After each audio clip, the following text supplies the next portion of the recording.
This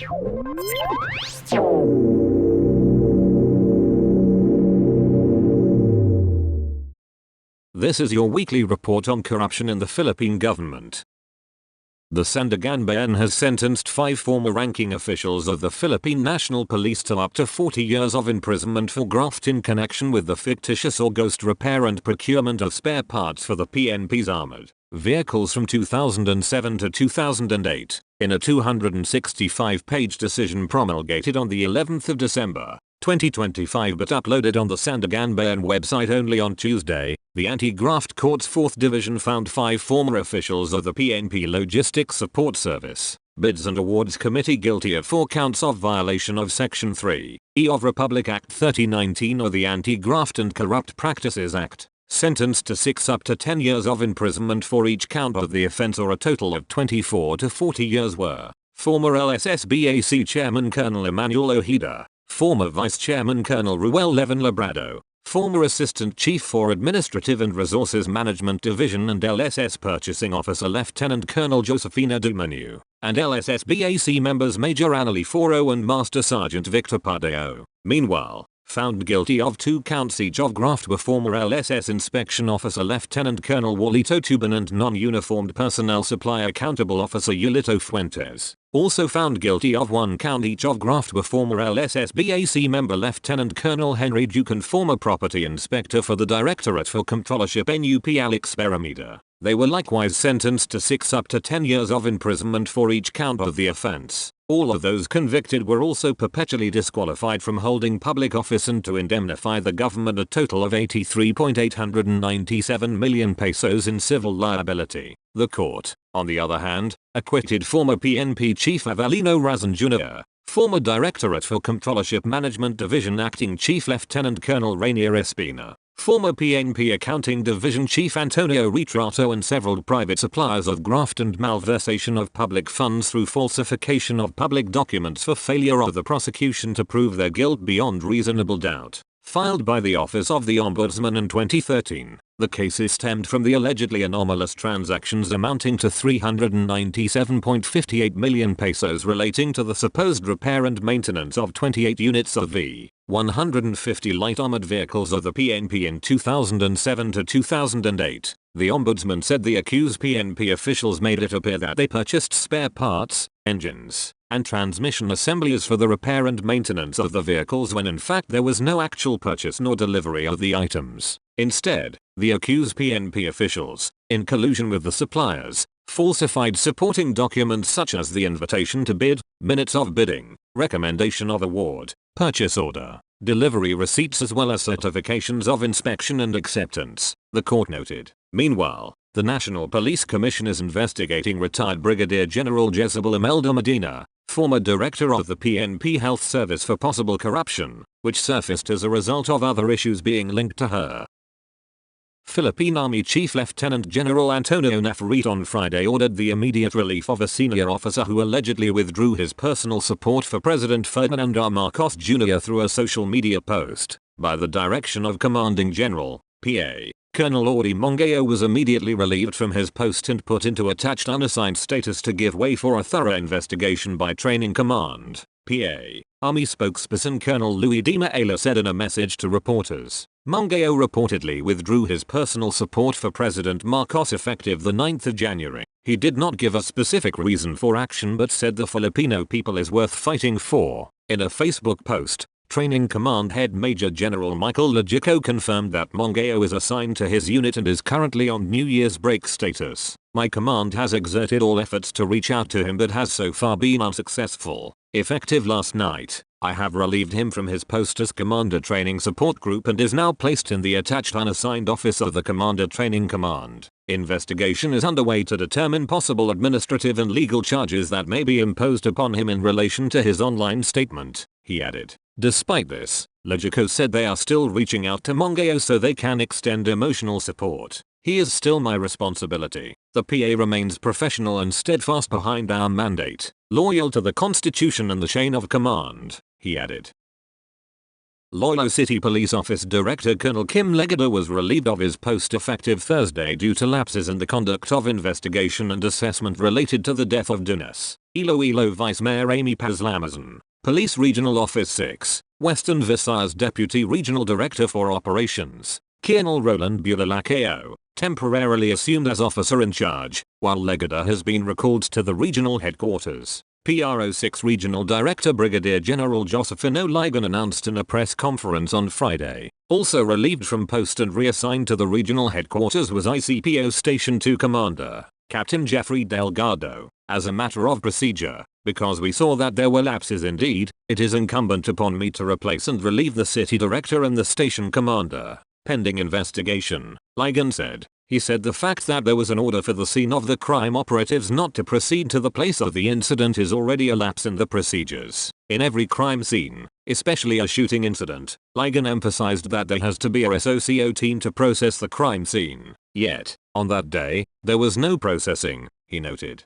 As to the duration, we don't know yet. Right now, we have to determine the responsibility in the withdrawal, cancellation, or the holding off of the SOCO, he added. On Wednesday, Interior and Local Government Secretary John Vikramila visited the wake of Lamazon and conducted a case conference with law enforcement officers. In a press conference, he said the death of the local official was considered due to accidental firing, based on their recreation of the scene, investigation, financial transaction, and testimonies from the family. During the conference, Ramila said the local police committed a mistake because they waited for the official to die before the investigation was conducted. The Criminal Investigation and Detection Group is now leading the Special Investigation Task Group. Lamazon died a day after undergoing an operation at the Iloilo St. Paul's Hospital, where she was rushed following the accidental firing incident on the 30th of December. She was laid to rest on Wednesday.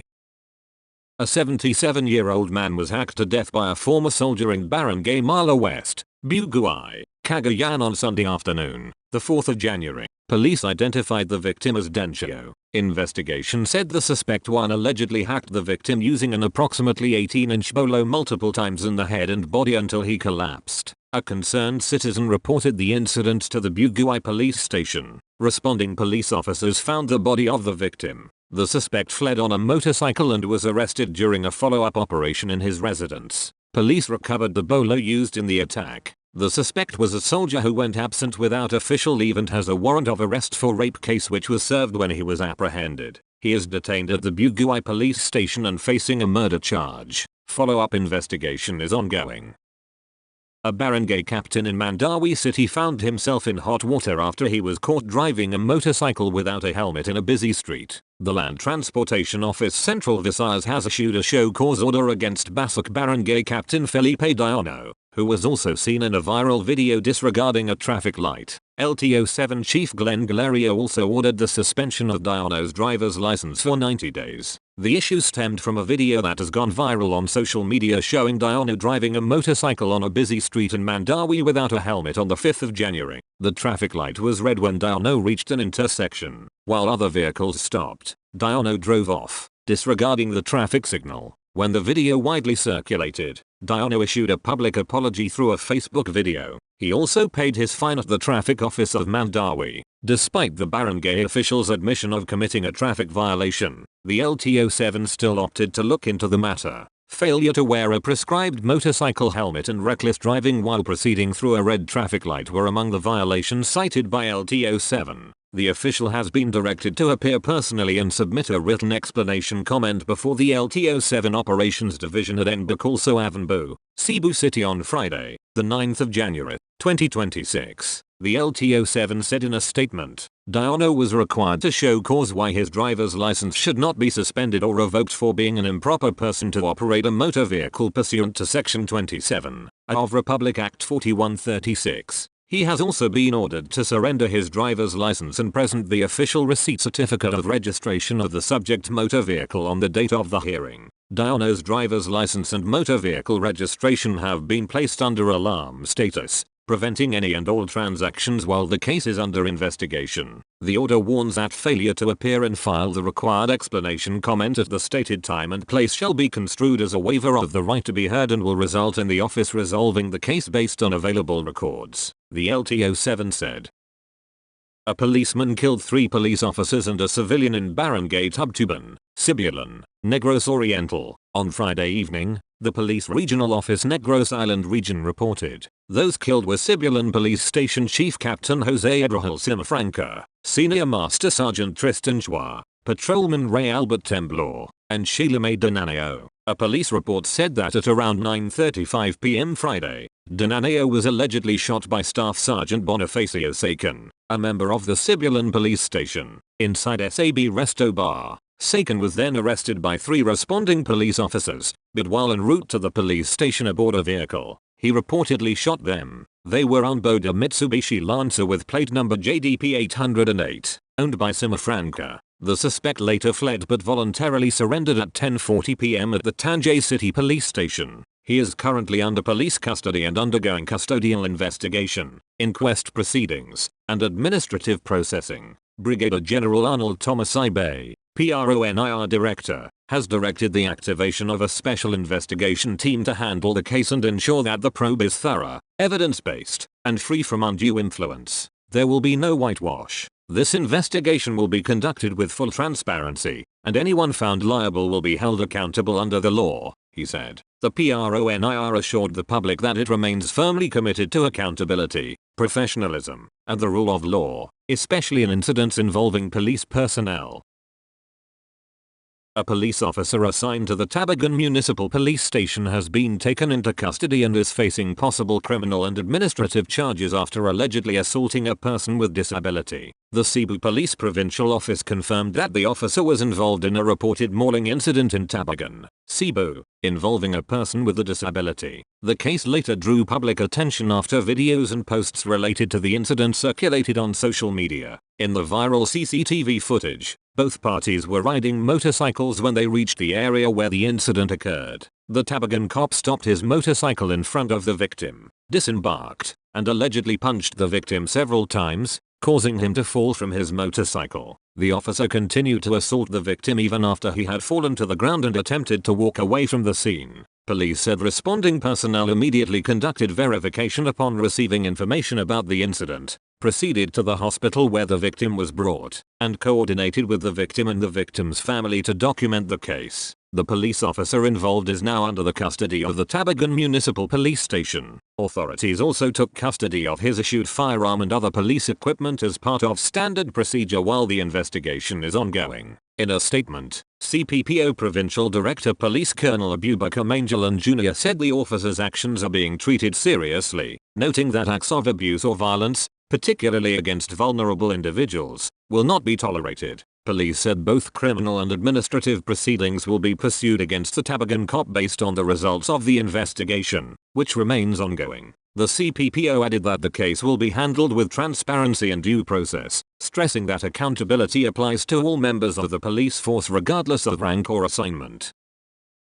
The Tabuk City Police Chief, who previously gained public attention for paying for milk taken by a father accused of shoplifting, was relieved from his post after 2 detainees escaped from the city police detention cell last week. Police Lieutenant Colonel Jack Angard was removed from his position on Tuesday, the 6th of January, and replaced by Police Lieutenant Colonel Domingo Gambacan, the Deputy Provincial Director for Operations of the Kalinga Police, who was designated officer in charge. In a statement, Police Colonel Gilbert Fatiag, Kalinga Provincial Police Director, said Angard was temporarily relieved to ensure an impartial investigation into the escape of detainees Andres Benito Jr., 35, and Michael McCain, 39, both farmers from Barangay Bulaneo in Tabuk City. The two were earlier arrested for alleged violations of anti-drug and firearms laws. The suspects reportedly escaped on the 2nd of January, between 2:30 am and 4:15 am, from the city police detention facility in Barangay Lea West. Investigators said the detainees allegedly cut the iron bars of their cell using a hacksaw blade,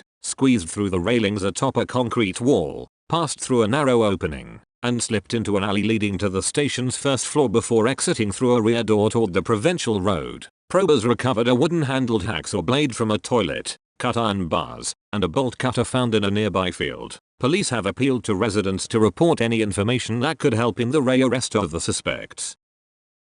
The Philippine National Police has launched an investigation into a Manila police officer accused of raping and physically abusing a 27-year-old woman in December. Acting PNP Chief Lieutenant General Jose Melencio Nartates Jr. on Sunday ordered the National Capital Region Police Office to relieve the officer of his duties and place him under restrictive custody. Any complaint against our personnel is taken seriously to send a strong message that we do not condone actions that compromise the integrity of the PNP, Nartates said in a statement. He added that the officer faces both dismissal from the service and criminal charges if found liable. The victim sought assistance from the Volunteers Against Crime and Corruption following the alleged assault on the 4th of December 2025. According to the victim, she lost consciousness after consuming a drink at a bar in Thomas Morato. Closed-circuit television footage from the establishment reportedly shows the victim being wheeled out of the bar and into the suspect's vehicle. Additional footage from a motel in Samploc allegedly shows the officer carrying the unconscious woman into a room at approximately 6 a.m. The victim, who identified the officer as a longtime family friend and a childhood acquaintance, said she awoke to find the suspect pinning her down. I tried to fight back, but I couldn't because I was gasping for air, the victim said. She noted that she feared for her life during the encounter, worried the officer might use his service firearm if she became hysterical. A police officer is facing a criminal complaint for allegedly shooting a fellow cop during an anti-drug operation in General Trias City, the Philippine National Police said on Monday. Operatives were arresting a street-level drug suspect over suspected shabu, crystal meth, worth 45,560 pesos on Thursday night in Barangay Santiago, General Trias, when the implicated officer shot at them, wounding a police corporal. A criminal complaint for direct assault and frustrated murder was filed on the 9th of January, 2026, before the office of the city prosecutor of General Trias. Cavite Provincial Police Office Director Colonel Ariel Red told reporters during a briefing at Camp Crame. He further noted, the Cavite Provincial Internal Affairs Service is now conducting a motu proprio investigation against all PNP personnel involved in the incident. Red identified the implicated officer as a patrolman under the PNP Maritime Group. The Enquirer opted not to name him until it is able to reach him for comment.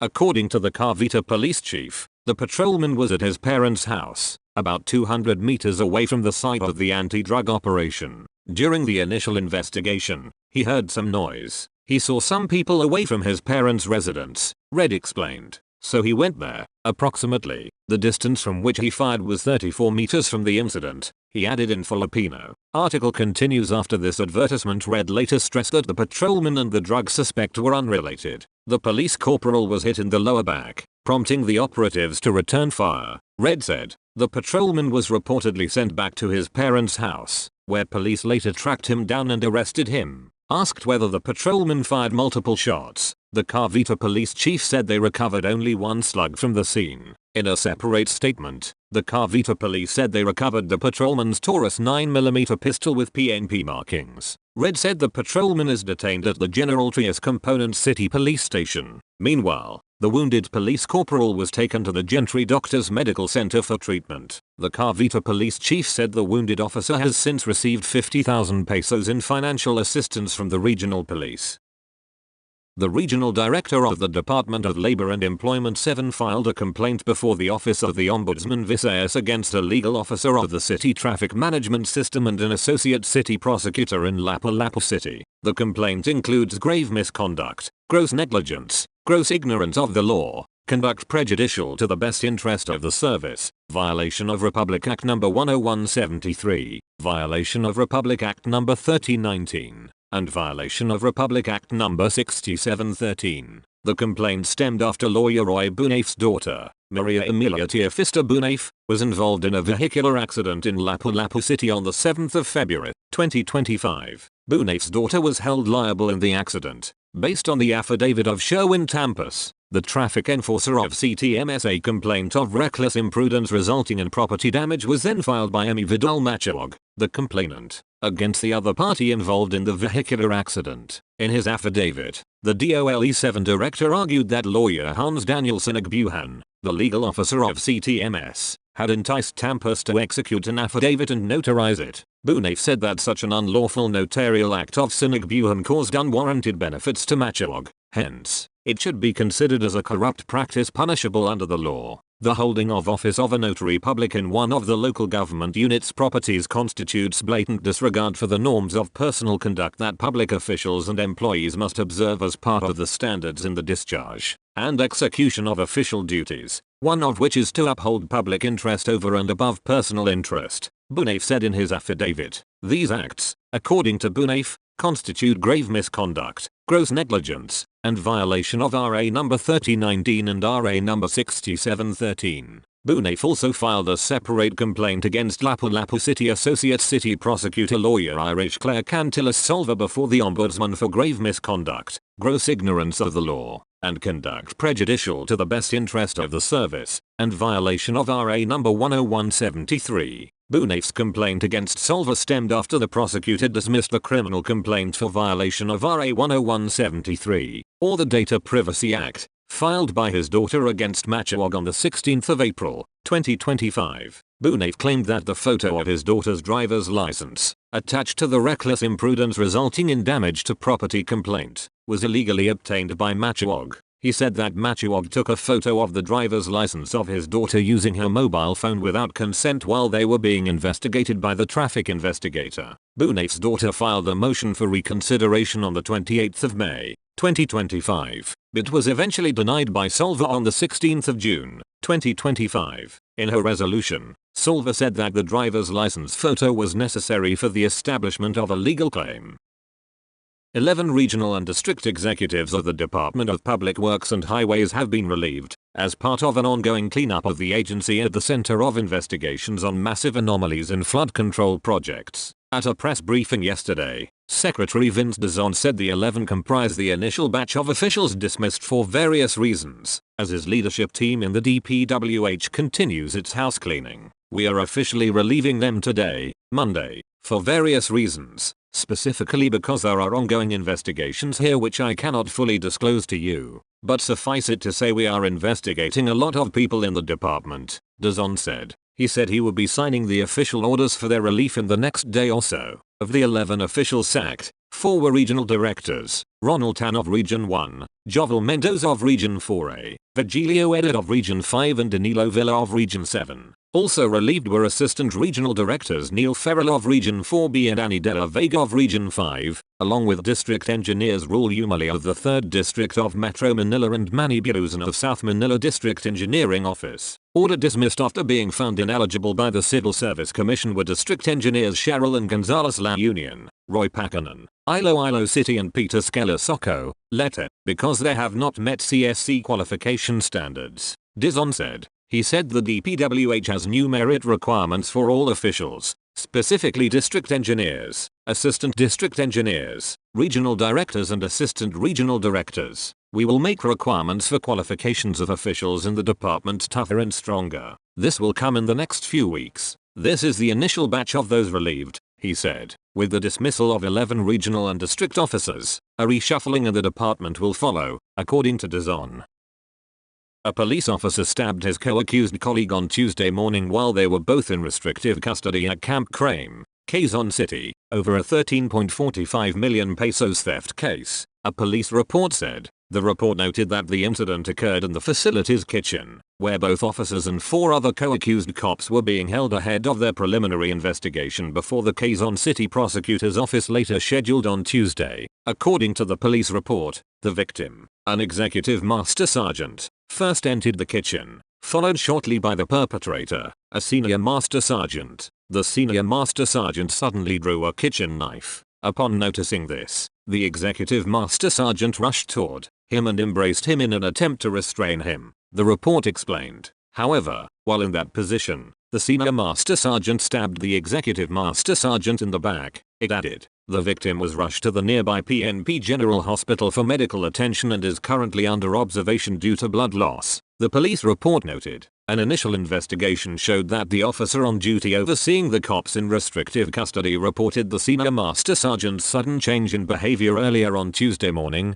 according to the police report. All 6 police officers were members of the Criminal Investigation and Detection Group Anti-Organized Crime Unit. The Enquirer opted not to identify them until it can reach them or their legal counsel for comment. Authorities secured the crime scene and preserved the kitchen knife for forensic examination, while the senior master sergeant was kept under custody awaiting a possible criminal and administrative case for the incident, the police report said. It added that the senior master sergeant will be medically and psychologically evaluated. The 6 CIDGAOCU officers are accused of taking 13.451 million pesos from cash confiscated during the 20th of October 24 raid of an alleged Philippine offshore gaming operator in Bagak, Bataan. 9 cops were arrested on Wednesday in connection with the abduction and killing of cockfighting aficionados, Sabungerus, the Criminal Investigation and Detection Group National Capital Region said. The police officers were already in restrictive custody at the CIDGNCR in Camp Crame, Quezon City. Its Chief Colonel John Gagi told reporters, "We are hoping there will be more of them. We expect some to come to us," he added. While the CIDGNCR chief declined to identify the cops arrested, Gagi said the highest-ranking officers in their custody were police lieutenant colonels. The arrest warrants were dated the 13th of January and issued by the Santa Cruz, Laguna Regional Trial Court Branch 26. That's all for this week. I'll see you next Friday with more stories of corruption and foolishness within the Philippine government.